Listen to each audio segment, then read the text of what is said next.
back, and what I would like to do for this next part is go back to this topic we were discussing related to what made a difference for you to make your educational experience better. You started talking about getting resources, getting medication, getting a proper diagnosis. Could you talk a little bit about how you were able to get a much better educational experience as an adult? Okay. So I honestly believe the reason I am successful now in my academic studies, excuse me.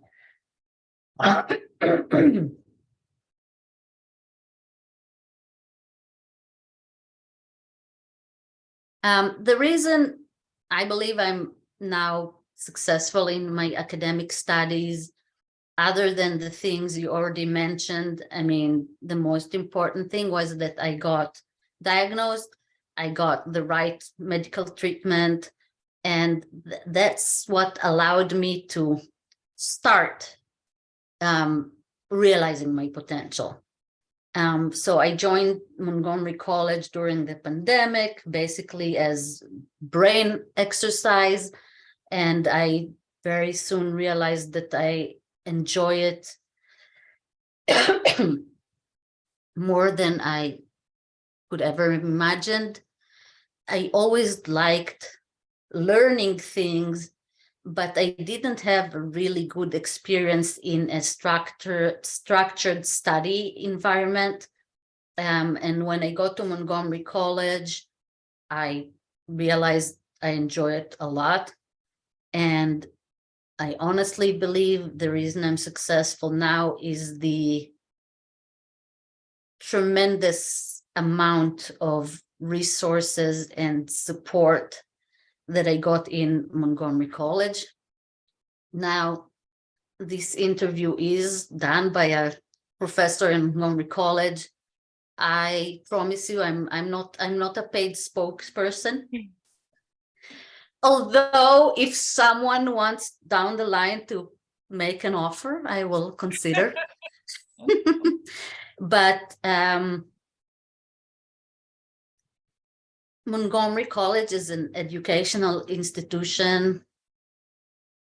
It really, again, it blew my mind. Montgomery College has this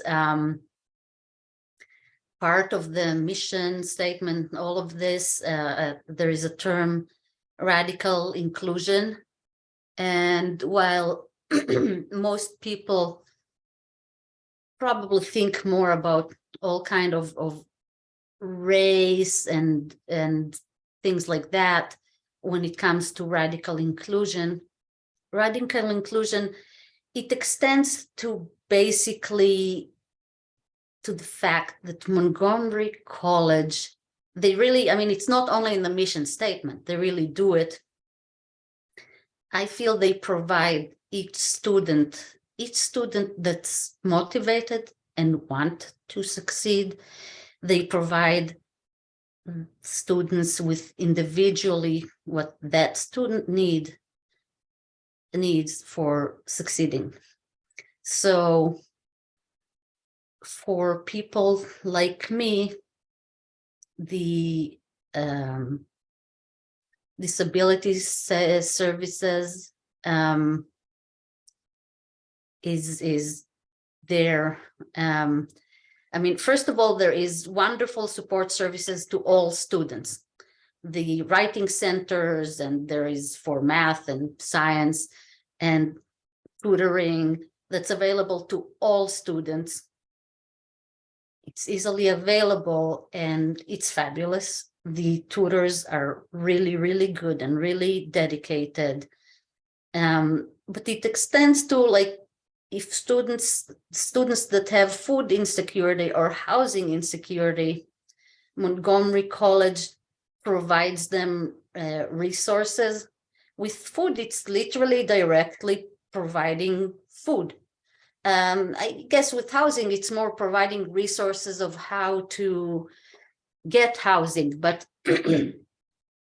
it's it's like an environment where if you want to succeed, the college would do everything it can to help you get over the barriers that prevent you from succeeding. And definitely, as someone with learning disabilities, it was tremendous. And it's not only directly, okay, of course, you get accommodations and double time and whatever, if you need assistive technology. That's kind of the basic that every college and university has that. But these are technicalities. But vast majority of the professors I met in Montgomery College, they are dedicated to their students' success. If you have a problem that is, a barrier for your success, my experience is that if you speak to the professors, vast majority of them are very understanding, and it's not only about understanding that you have an issue, it's they would work with you to get to a solution that would allow you to fulfill your academic potential or achieve it. Before we started recording, you mentioned that the Writing Center has been really helpful to you. Do you want to talk a little bit about the Writing Center and the tutors? Yeah. And again, not a paid spokesperson for anybody, but the Writing Center is a resource that's available to any student in Montgomery College, regardless of anything. And they help with pretty much everything in like humanities. And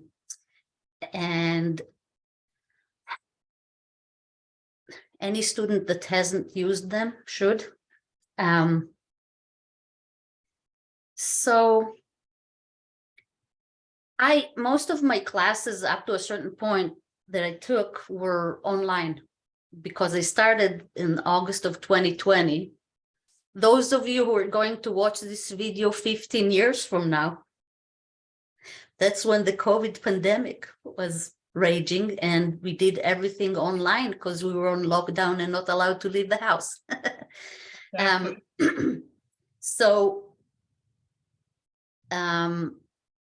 But you know what, even after when there is face-to-face classes, the professors, they have time to teach you in class, they give homework that you should read, and they have office hours that you can go and, 15 minutes, 20 minutes with some specific issue about the material, but they don't have the capacity to work with each student individually. So if you have some kind of difficulty or need extra instruction on anything, you can set an appointment with the Writing Center, and that's where the tutors there would work with you individually on what you need extra work, extra help with.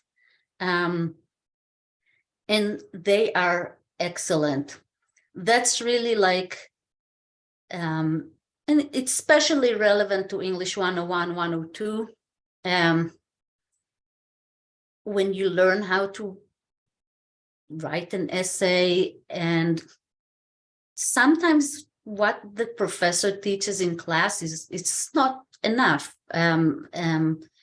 They say it once, you take notes, you even have some written material, but it's difficult. Learning how to write, academic writing, is not a simple thing. Sometimes it's even hard to understand the instructions that, so you set an appointment with the Writing Center. they will work with you on what you need. If you need help understanding the instructions, they will go over it with you. But then, like you write a draft, you can send it to them or have face-to-face appointment. For me, that's where a lot of my actual learning happened. When I was able, because I mentioned many times before, then in some of my abilities are, I would say, above average, but there are other things like where it's below. For me, when I read instructions, if I'm not 100% clear on each detail, I get stuck and I can't move forward. And that's where, or also if I write a draft, it takes me a very long time because I'm trying to write the draft. I want it to be perfect, and you can't have your first draft be perfect. So I get stuck, I get frustrated, I want to quit. And that's where basically working with the writing center helped a lot. So yeah, anybody should use it. And there is also a program called Trio. Are you familiar with the Trio program? I'm not familiar with the TRIO program. Tell me about that. So because they're centered in at the Rockville campus, Trio is a federally funded program. So that's one program that's really only for citizens because it's federally funded. And you're like eligible to participate in Trio if you are,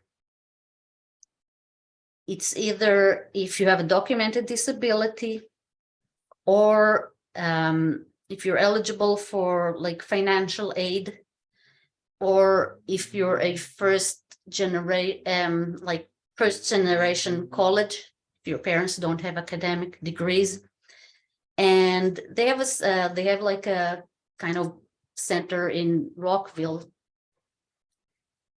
and it's called Trio because it's the financial, the first generation, and documented disability. So it's three things.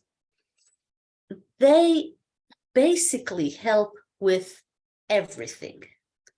You can go there and literally, let's say, if because you have learning disabilities, it's hard for you to navigate the website.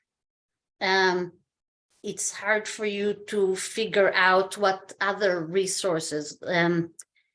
You're having problems scheduling. You don't understand how to schedule an appointment through the online appointment scheduling. There are people there, they would work with you on everything.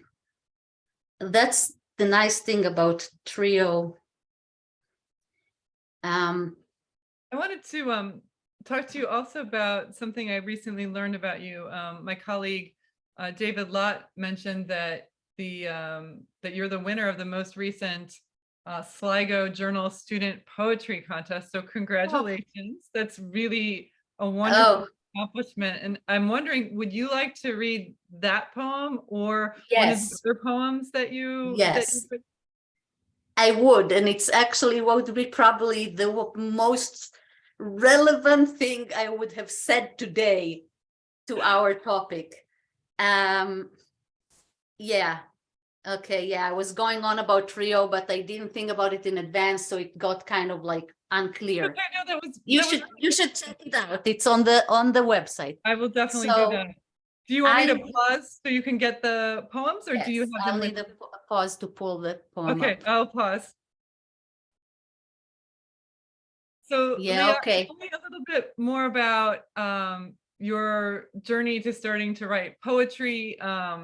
You mentioned that National Poetry Month and having prompts really helped you get going and writing. Yeah.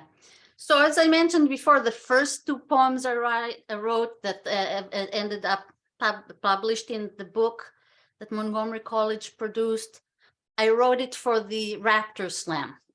And they got good feedback, but that's it. I didn't write again.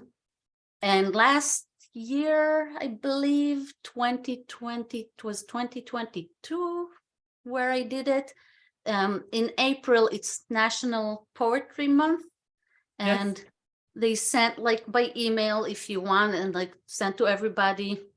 They did like a poem a day challenge and gave prompts, and whoever wanted could send can write a poem according to the prompts and send it and get professional feedback from the writing center.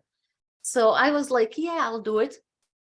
And I wrote, and it helped me that I wrote and I went by the prompts, which was completely, a choice. You could have just written anything, and using the prompt, I was able to write poems, and I got good feedback on it again. And I last fall of 2022, so I submitted a poem for the Sligo Journal, which is a literary journal that the Tacoma Park Silver Spring campus produces, right? That's correct. Yes. So a student poetry contest, and I won the first place. Congratulations. I would love to hear this poem if you would like to read it out loud for us. So, yeah. But I think about my creative processes that as a poet, it's funny, I like for me to call myself a poet. I'm like, but okay, that's what others say. It's not like the poems are not like bursting out of me, I'm not like can't sleep at night until I write. I only managed to write poems by using the prompts, and some of the professors, they encourage me to write more. So I'm trying to maybe like give myself a prompt and write. So far, very limited success, but I think if I tried more times, it would probably go better. So I will read the poem that won the Sligo Journal Student Poetry Contest. And you're gonna get to see my lovely glasses. Thank you for reading this poem. I'm very excited to hear it. What is the title of the poem? Oh, you want me to do a screen share with you? Maybe just hold up well, you have it on your screen. That's okay. Just tell me the name. Okay. The name is The Makings of a Home. So it has how do you call it? It has like a little quote before I start the poem. So at the top, I wrote, there is a quote from a movie called Nomadland. It's a 2020 movie, Nomadland. And the quote is, "I am not homeless, I am houseless."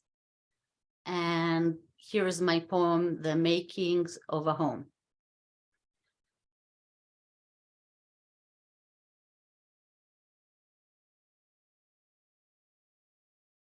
Sorry, it's on my screen here. So let's see. Okay. Nomads are not homeless, they are houseless. Wandering through majestic vistas, rock formations, and ocean vastness. Feeling the wind caress their bodies, tasting the salt on their lips, untethered to the soil, free like ocean mist. Nomads are not homeless, they are free. Oh, how much I wish it could be me. You know what? That was beautiful. I'll print it on paper, so I can read it in one. Like now I'm trying to scroll, doesn't work well. So I really love the images of the ocean and the salts and the idea of home. Did you finish the poem or is there more? no, I'll have to restart it. I That's need to fine. print it up on paper. I Okay, was trying to read it from the screen, it's but hard. That's okay. it's, We can, do you want me to pause while you do that? yes, pause Okay, now. I'll pause. Okay. Okay, Ready to that's read? my award-winning poem, Yes, I would love to hear it. The Makings of a Home. And it starts with a quote on the top. I am not homeless, I am houseless. And it's a quote from a 2020 movie called Nomadland. Recommended. The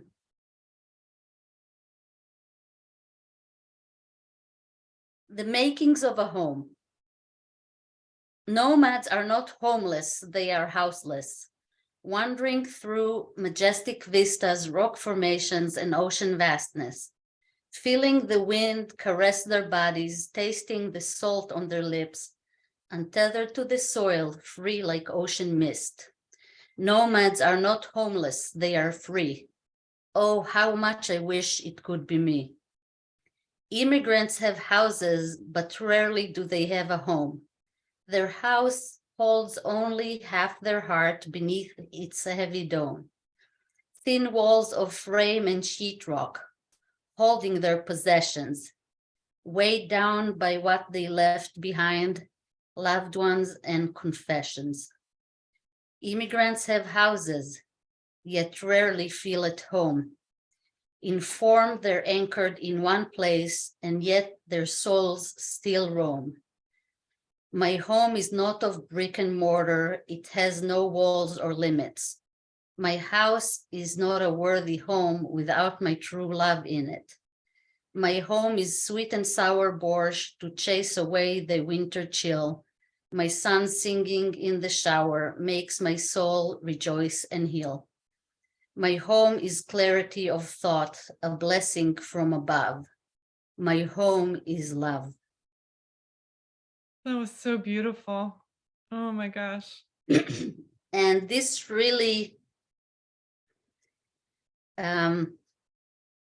disclaimer I made before, I think that it's possible that a lot of immigrants can identify with what I wrote, but not all of them. Some of them feel very differently. But I have been, since I moved to the US in 2002, I've been like a member in all kind of online forums. Like before there were Facebook and Facebook groups and stuff, there were online forums of Israelis abroad or Israelis in the US. And we coined a phrase. I mean, some of us have been in these forums for so long, and some of the same people, that we feel we really know each other, some online. And I actually visited in Boston and met a few people that I knew for years through the forum, and we met in person and we became friends in person. So we coined a phrase, the curse of the immigrant. So yeah, the curse of the immigrant. And you know, if one day it would become a widespread term, you know where you heard it first, here. What we mean.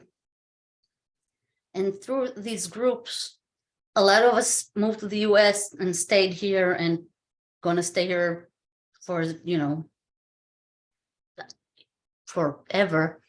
But some immigrated, and then 2, 3, 10 years later, they moved back to Israel.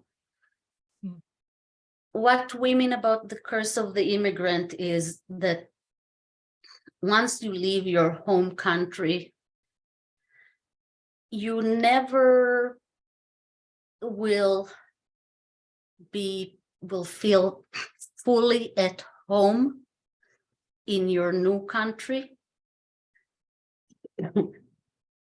And if you move back to your homeland, you will never fully feel at home there, not the same way you felt before you left.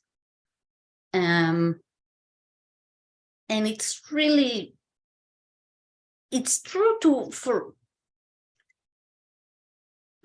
for all the immigrants I know in person, and I know a lot of immigrants in person. And for the vast majority of people I know who went back,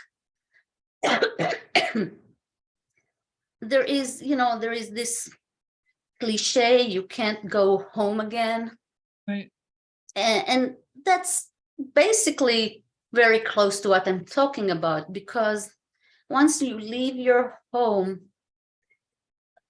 what does it mean you can't go home again? Of course, physically you can go home, which, by the way, I say it as a given, but I'm sure you're speaking to you're talking to general population of immigrants, but you also specifically spoke to refugees. Even to say that you can go home again physically, that's not always true. That's right. But I'm saying, if you're like me, the place I grew up in, it's still there. My parents live in the same house they lived in since the late 70s, when their current house was built. A bunch of my classmates, those kids I shared a room with, they're still there in the kibbutz. 2 out of my 4 brothers are in the kibbutz. My grandparents, until they passed, were there. It's not the same. Once you leave and you come back, you have changed and the place have changed. So now it's not always that dramatic, In my poem, it's a bit dramatic. When I say the curse of the immigrant, it could sound dramatic. But for most immigrants, it's just a fact. I mean, when I speak about the US or about Israel, depending on the topic, I can use we and us when I talk about the US. I can just use we and us when I talk about Israel. But many times, and again, it's very specific, like depending on the topic, many times when I speak about Israel, I would speak about they and them, not about we and us. And when I speak about the US, many times I say Americans are like this and that. So when I go for a visit in Israel, I do not say I'm going home. A lot of my immigrant peers say I'm going home. I'm saying I'm going to Israel. It's now, by the way, even interesting thing about my identity as an immigrant, I'm actually a naturally born American citizen. My father, which we haven't spoke about, it's very interesting and relevant to me as an immigrant. My father was born and raised in the Bronx, New York. He is, I believe, at least 3rd generation American, descendant of Ashkenazi Jews, Eastern European Jews from Ukraine. I believe at least his grandparents were already born in the US.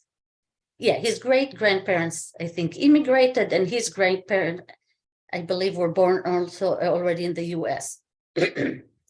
He immigrated to Israel when he was like around 19 years old in 1964. And he, at a certain point, he gave up his American citizenship, and he never cared for getting it back. But as my brothers and I grew, one of my brothers asked him if he can get his American citizen back for all kind of reasons. Well, of course, reasons concerning my brother wanting to move to the US. And my father applied, and eventually he got his American citizenship back. So that means I'm a naturally born American citizen, because I didn't have to go through a process of naturalization. By the fact my dad was born and raised in the US, I'm eligible for American citizenship. However, I did not know until I was around 28 or 29 that I can actually get it, because my father, that's only when he became an American citizen again. And until that point, it was not an option for me. So technically, I'm a naturally born American citizen, but I didn't grow up with dual citizenship. My father never wanted to go back to the US. I only visited the US for the first time when I was 29 years old or so. And then I immigrated when I was 32 years old. That was in 2002, is that right?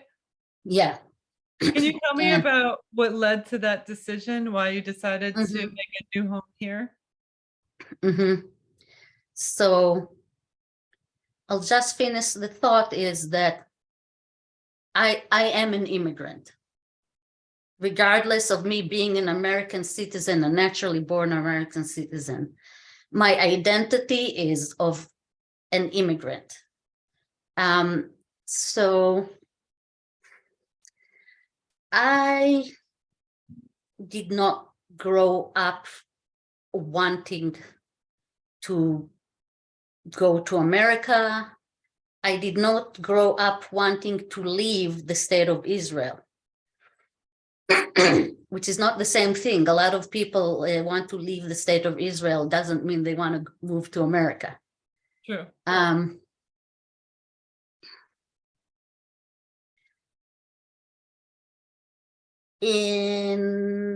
On November 4th, 1995, I participated in a really big peace rally in Israel. I was a political activist, a peace activist, since I was around 11 or 12 years old. Activist for human rights, civil rights, working towards peace and, resolution of the Israeli-Palestinian conflict. My whole life, practically. 1990, and so I was active in all this peace movement. There was a huge peace rally on November 4th, 1995. It was organized in part by organizations that I was a member of. I wasn't actively involved in organizing the rally, but a lot of my close friends were some of the organizers of this rally. And the guest of honor was Prime Minister Yitzhak Rabin, or Yitzhak Rabin in American. We called him Rabin. And it was a huge rally. The mood was excellent. It was really exhilarating. We felt awesome. At the end of this rally, a right-wing fundamentalist Orthodox Jew assassinated Prime Minister Rabin. It was like kind of after the rally formally ended, people were already kind of leaving, and suddenly in like some corner, we heard like a big commotion and people screaming. So my friends and I were like, I stayed to help them cleaning up, dropped what we were doing and ran towards it. And people were screaming, someone shot Rabin and he fell to the floor, and someone, no, he didn't fall, and whatever. As we were running towards it, we saw a car like speeding away. That was the car that was taking Rabin to the hospital. So yeah, we were like, people were shouting, and for a little bit we stayed behind to still kind of cleaning up. And it's 1995. Imagine that, pre-cell phones. So we were there. Where were you? Can you tell us where you So were? it's called the place. It was called back then. It's right in. It's in front of the City Hall of Tel Aviv. It was called Kings of Israel Square, and that's where a lot of rallies happened. So we were there. The shouting happened. We ran. People said someone shot Rabin, and people who were born after, like, grew up with cell phones, can't understand it. We were there, and other than knowing what the people we spoke with were shouting, which was completely contradictory accounts, we didn't know what's going on. So we ran to a payphone, a relic of the past, and I called my father like 2 hours away. I called him, I'm like, what's going on? And he said, they just, paused all the regular broadcasting, and Rabin was shot. And they don't know if he's dead or alive. And the hospital they took him is, I don't know, half a mile from the square. So my friends and I, we left everything, started like running towards the hospital. On the way to the hospital, another friend stopped, called her mom from a payphone, and her mom said, on Sky News, they said he's dead, but on the Israeli television, they didn't say it yet. Okay, we hung up, we kept on running. As we were approaching, there was a huge crowd of people like in front of the hospital. As we were approaching, you kind of heard like a group like cry and people screaming. Kept on running, and people there said he died. So later on, I watched TV, and that's in the video I sent you, and hopefully you will post it maybe together with my interview. Yes, we learned this massive like group cry that we heard and scream was when the secretary of the like cabinet walked out of the hospital, and in red, like, it's like these expressions by now are iconic, that the government of Israel is like shocked to announce that Yitzhak Rabin just died. And people were screaming and shouting and crying, and a lot, I mean, it's my friends and I, we all met Rabin in person multiple times because we were political activists and whatever. And I was never a person that, like, I never was like a big fan or admirer of any public figure or celebrity or whatever. But the Rabin was pretty much the closest thing I had to someone like a political figure that I like admired.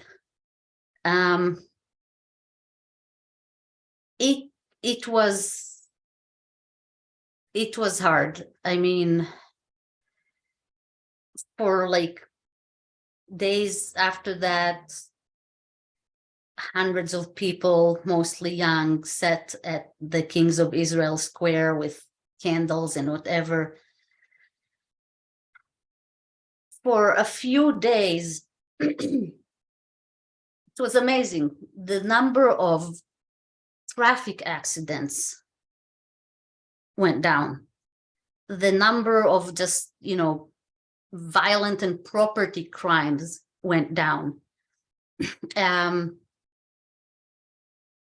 Was kind of, for a few days, there was a feeling of like kind of unity that didn't last long. Israel is not a country that has unity.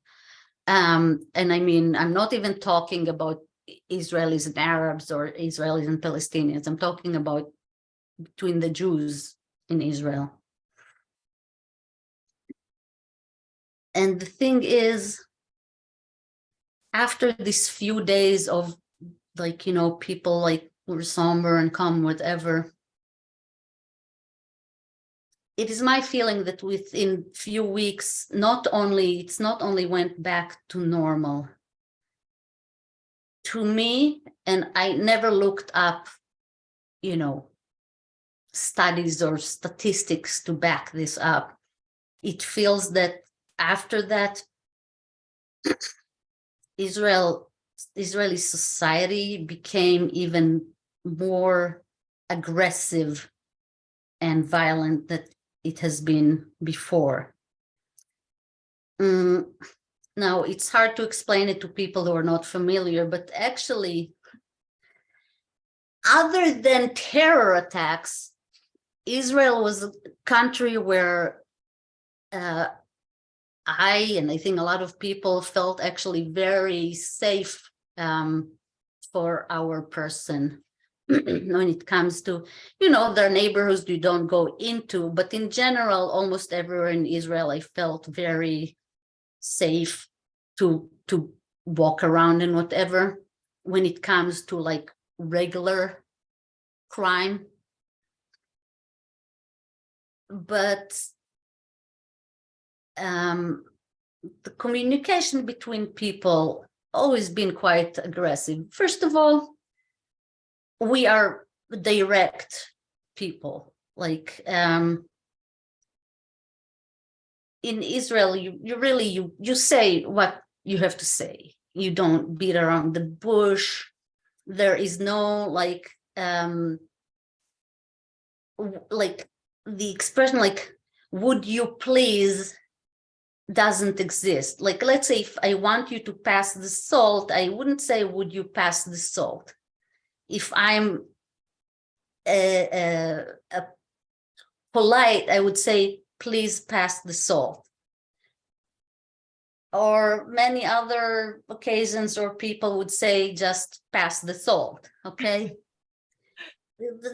That's even in the language. Would you please, do you mind, blah, blah, blah. I want the salt. I say, give me the salt, or please give me the salt.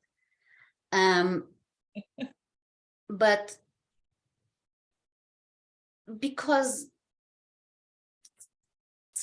life in Israel is stressful, both for the like political and safety issues with the Palestinians, but also because of economical things.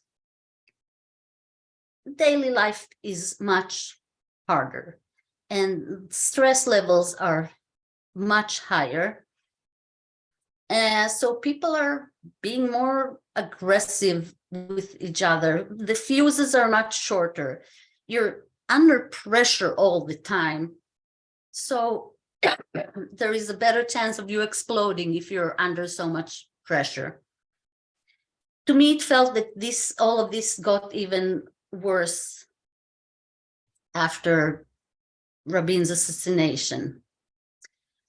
And I kind of started feeling kind of alienated. A few months later, there were elections. The way it works in Israel, there isn't like a president and vice president, and if something happens to the president, the vice president is automatically the president.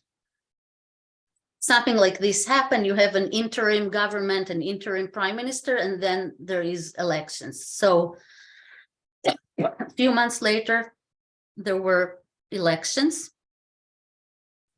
and the main two contenders were the Likud party and the Labor Party. The candidate for the Labor Party is called Shimon Peres, or in American, Shimon Peres. No, he's not Latino. It's Perez, not Perez. And Benjamin Netanyahu, AKA known Bibi. And those of you who follow, he is still the prime minister. I mean, he's been prime minister on and off since 1995. Anyways, why am I talking so much about those elections? Around 1 or 2 p.m., we went to bed. After watching all the exit polls, and it showed that Shimon Peres has a nice lead. Still hard to talk about it. We woke up in the morning and found out that Netanyahu won once they tallied all the votes. So there is an expression, we went to sleep with Peres and we woke up with Netanyahu.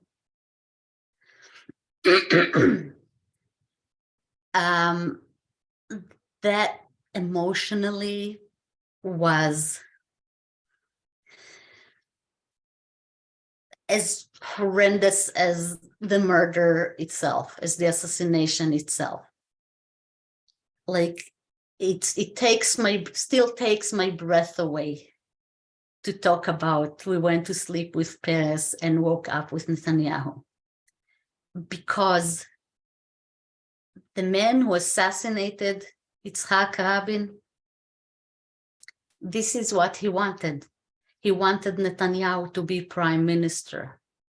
So 3-4 months after the murder, there was elections, and Netanyahu won. And I'm like, the murderer won. I mean, the assassin got his wish. He succeeded. He wanted to change the government from the center to the right. And the conclusion of enough people in Israel was, I guess they agreed with him. And that's when I I think many immigrants could talk about the gradual process. Before before Rabin's assassination, I never thought of leaving Israel. It was never a plan or a desire or a dream. I started just feeling like I am not part of it. I was living in Israel and I felt it's me and them. I didn't feel a we and us anymore. And I had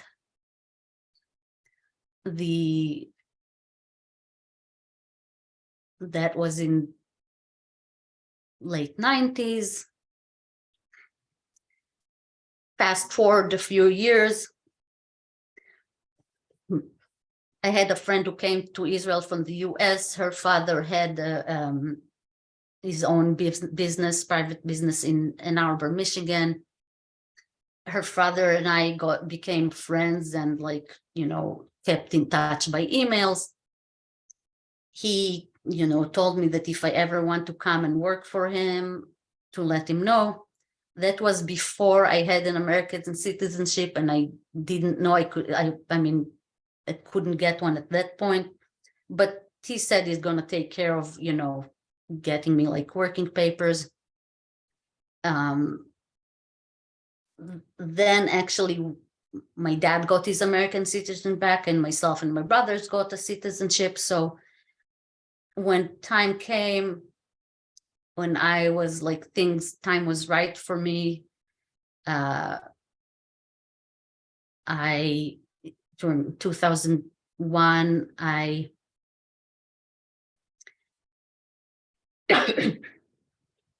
was working. I actually liked my job, but I was single. I was almost 30, or I was 30, living in an apartment with a roommate, because a full-time job with a relatively good income was not enough for me to even rent a place by myself. Income taxes in Israel are very high. And I'm I didn't have a college degree. I tried a few years earlier, as I said hours ago when we started this interview. And I just didn't feel like part of them. And at a certain point, I liked my job. I mean, I really think I liked my job. At a certain point, I came back from vacation, and thinking about having to go to work the next day, I started crying, and I couldn't stop. And I called a dear friend, and he gave me advice that I followed. He had two advices.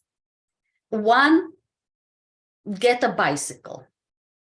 He rode bicycle everywhere, even if he had to go 100 miles away. Okay, he's a much more active person than I am. And second, go to India. Now, in the US, Very it might sound advice. Get a bicycle and go to India. Very interesting. now, the go to India thing might sound much more revolutionary in the US than in Israel. Israel is small, and our land borders are with Lebanon, Syria, Jordan, and Egypt, which we do have peace treaties with Jordan and Egypt, but practically you can't travel anywhere by land, okay? You grow up, it's stress. You graduate from high school, you go to the army for between 2 and 3 years. You finish the army, maybe you go to, it's I think in percentages, much less. I mean, maybe you go to university, as we call it, maybe not. But what a lot of people do is, after they finish the army, and they're around 20 to 21 years old, they work really, really hard for like a year, save money, and then go on a long trip. It's usually either to Southeast Asia or to South America, because these are places that are very cheap. So what you can spend, 3 weeks that trip across the USA, you can be 6 months in India. Okay, we have a name for it. It's called the trip after the army. What are you doing? I'm going for the trip after the army. Now, I was 30. I've never done the trip after the army. But massive numbers of young Israelis get a backpack and go hiking for 6 months to a year. So it's not like that crazy like it sounds in the US. I was like, but what? I'm 30 and I'm going to be alone. He said, I'll prepare you. Don't worry, blah, blah, blah. I realized that that as much as consciously I think I like my job, that obviously something isn't working in my life if I cry and can't stop crying, like bitter, ugly cry. So I sold everything I have, which pretty much means I sold my scooter, cashed out the little bit of retirement money that I managed to accumulate by age 30, which is not a lot. And I got a ticket and I went and I backpacked in India for like 3 months and Thailand for like 3 weeks. And already before I went, I decided that once I come back, I will move to the US. I contacted my friend's father, said, come over. The job is waiting for you. And I backpacked in India, came back to Israel, and it was like November of 2001. And my plan was to move in the spring. Now,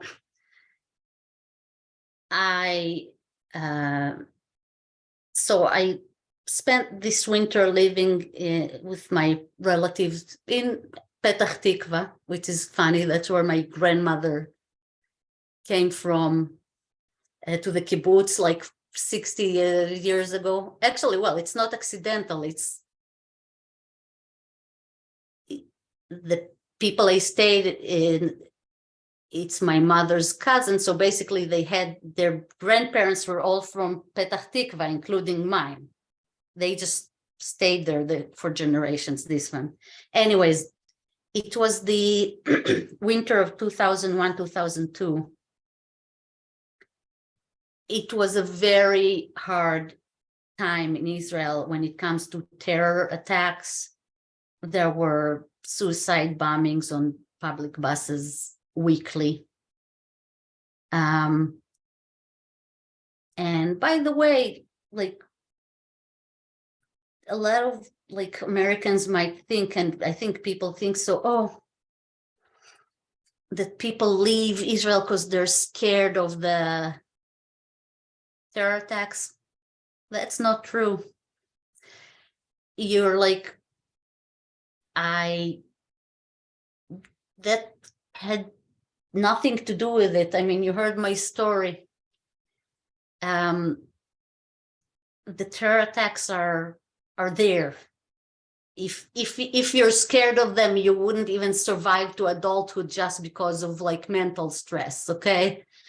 But that was one of the worst times with terror attacks, like a weekly or more.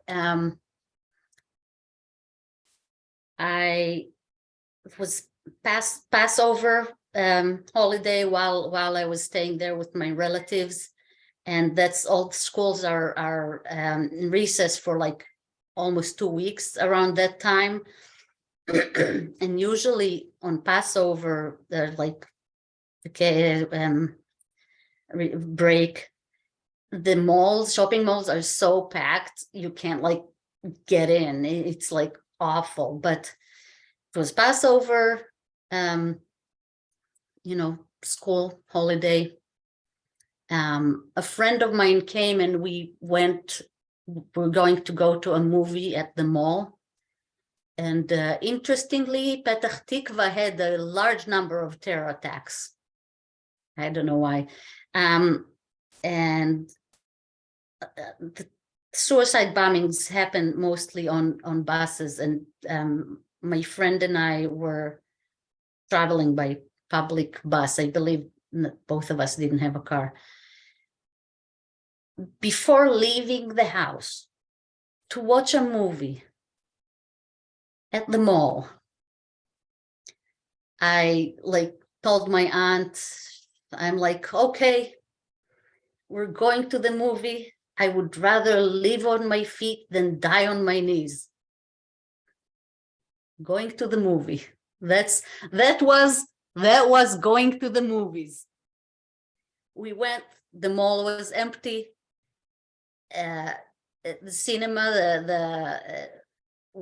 where we watched the movie, my friend and I were 2 out of 4 people at the cinema.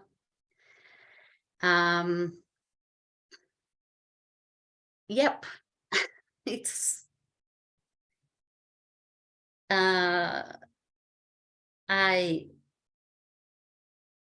I left because I didn't want to live in Israel. And again, terror attacks had nothing to do with it. I felt alienated from society. I moved to the US. First of all, I say never. So I can't say I'm never going back to Israel, but I can say I have absolutely no desire nor a plan to ever go back to Israel. In this way, I'm very different than most other Israeli immigrants I know, because a lot of my immigrant peers, they left Israel because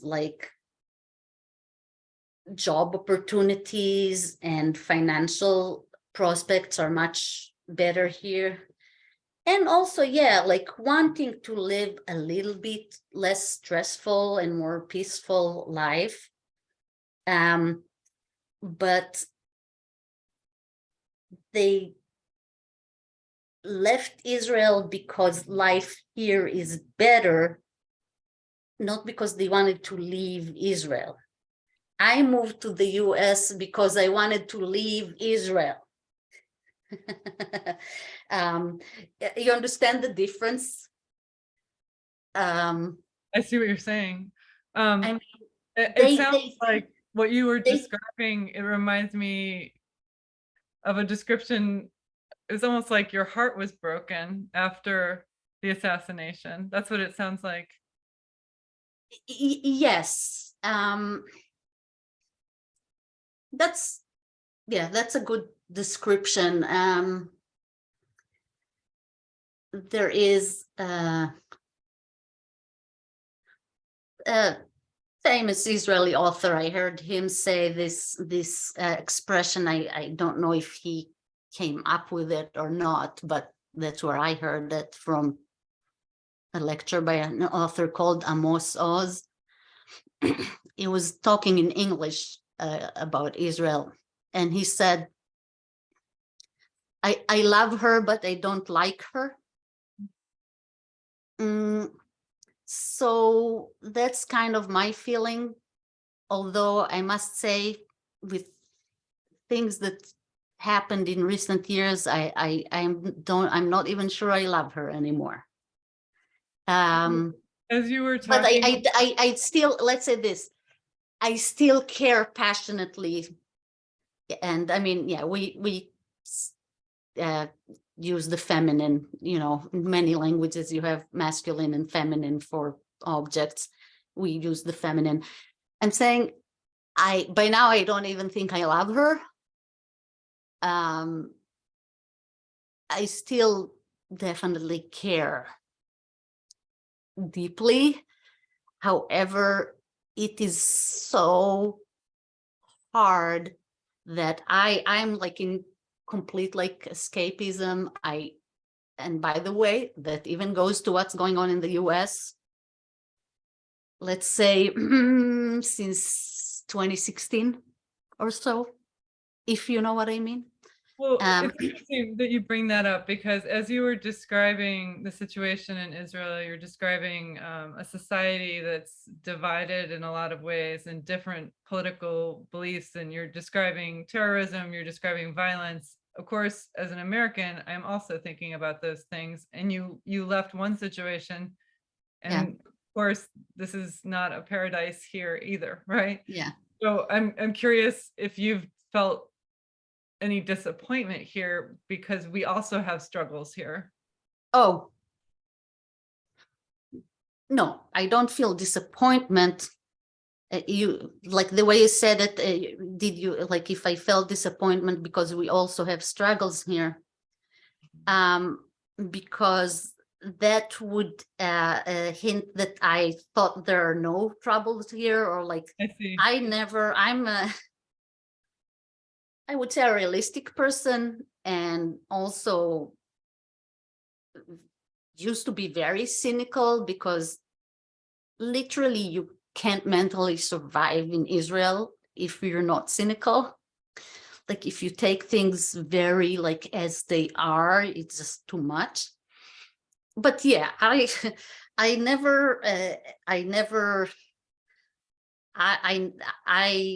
never had expectation that everything is good here, or that things are easy here, and money rolls in the streets and grows on trees. No, I'm like, Israel is a very Americanized society, and like the 51st state.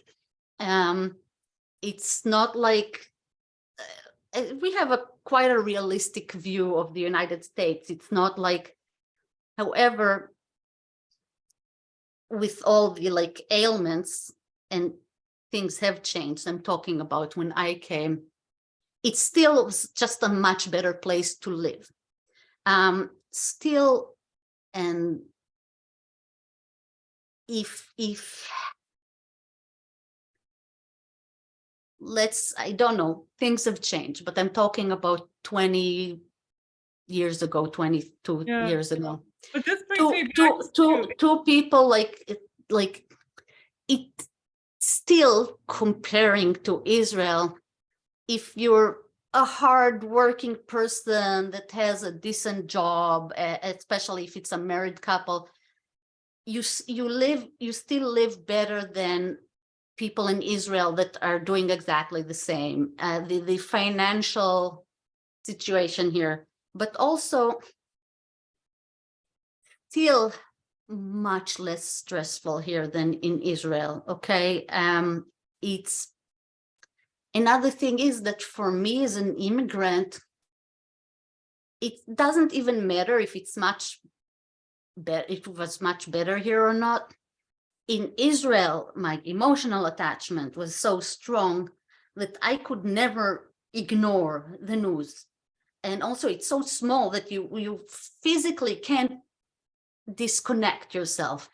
And I cared so much, I couldn't disconnect myself. When I came to the US, for quite a long time, I was viewing things as an outsider. So I cared less. So you care less, it hurts less, and it disturbs you less. What happened in the longer I have been here, I have become also more like involved. So I started like, I left Israel. I was burnt out. As I said, I was a political activist since I was 12. right after Rabin's assassination, I started working in the Israeli Knesset, like parliament, as a parliamentary aide. Literally, during the rally, I met, like, a few days before the rally, I was interviewed for a job as a parliamentary assistant for a member of Knesset from the party I was a member of, called Meretz. And during the rally, she told me that I got the job, and we were arranging that I will show, it was, show up to work on Monday, okay? And then the assassination happened, and so the Knesset was closed for like a whole week. So I started working in the Knesset like a week later. So a week after the assassination, I started working in the Israeli Knesset. I worked there for 3 years. And like I was in the thick of things. And even after I stopped working in the Knesset, I still kept being active and stuff like that. And I just mentally, I reached my limit. I didn't have the capacity to care anymore, but I also couldn't stop. So I left because I, like, mentally, it was unsustainable for me. In the US, I didn't care. Now, the more I lived here, the more I did, as much as I tried not to, you become more involved. And when Trump ran for office, that's when, I guess, not only for me, for many people, things started. I started seeing the United States really differently, in a much more negative light. And right after at that point, we lived in Montgomery County. My son was going to middle school in Gaithersburg, Ridgeview, just a, good place. It was 2016, he was a 7th grader. Myself, my husband is not Jewish, and I'm atheist, secular, not religious at all. I kind of celebrate some holidays in a very watered down version. But at that point, we don't go to synagogue, we don't go to temple or anything. But I did, like, my son had necklace with Magen David, the Star of David, and he was wearing it, and he was always even though really we barely practice any Judaism at home, but it's more like an Israeli identity than Jewish. He would wear it on top, he would pull it out that it's on top of his shirt. After the 2016 elections, immediately in November of 2016, there were a bunch of anti-Semite incidents in Gaithersburg, in swastikas that were painted on synagogues, or in the stadium of Queen's Orchard High School, which is the high school my son would have went to if we stayed in Gaithersburg. And I had to talk to my 7th grader son to tell him what to do if something happens, what to do if someone verbally bothers him, what to do if someone tries to physically assault him. I'm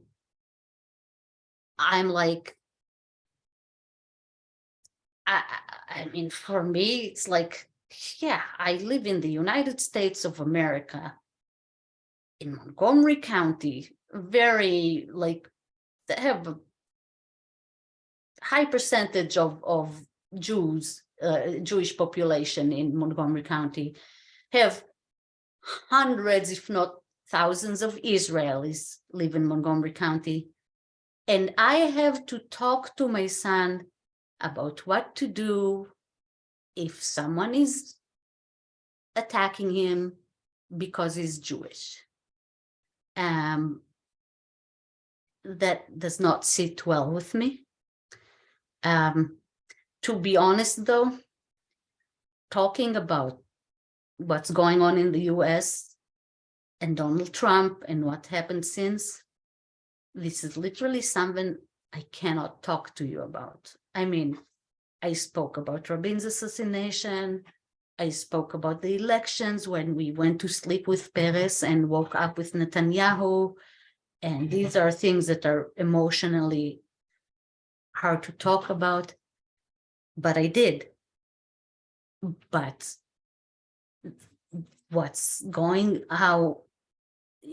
talking details about how I feel about what's going on in the US since Trump's election, I cannot bring myself to do it. I do. If you don't mind, I don't have a lot of time left. I have to interview someone else later, but I do want to ask you a question that I think would be maybe a good way to conclude. And I want to say thank you for talking about these really difficult subjects with such eloquence and insight. It's really powerful the way you share your experience. And I know this isn't easy to talk about. In your poem, you talked about the concept of home. Do you feel at home now? You have a family here, you're raising a son here. Tell me about how you are feeling now about home and about family. So this poem, it literally, this is what I feel. I have a beautiful house in Myersville, Maryland. I have a view of the Appalachian Mountains from my front window, and like I have mountain view from both sides. The house is beautiful. The neighborhood is beautiful. But the Myersville is not home. My beautiful house is not home. The US is not home, and Israel is not home. I have a home. My home is with my husband and currently with my son. But when my son goes to college still, so I'm saying it's yeah, and I guess maybe that would be a good way to conclude. This is literally it. My home is not of brick and mortar. It has no walls of limits. My house is not a worthy home without my true love in it. My home is sweet and sour borscht to chase away the winter chill. My son's singing in the shower makes my soul rejoice and heal. My home is clarity of thought, a blessing from above. My home is love. Saying home, my son is clapping. You want to show your face here? This side. Yes, Hi. Nice to meet you. home is not a geographical location. Home is a emotional and like mental concept. And yes, a lot of people do feel at home in a place or a structure. I don't. Just my home is my people, and it's the two people, my husband and my son. I wish, I do wish that I could feel at home somewhere. It hasn't happened yet. Maybe it will never happen, but it is what it is, so yes.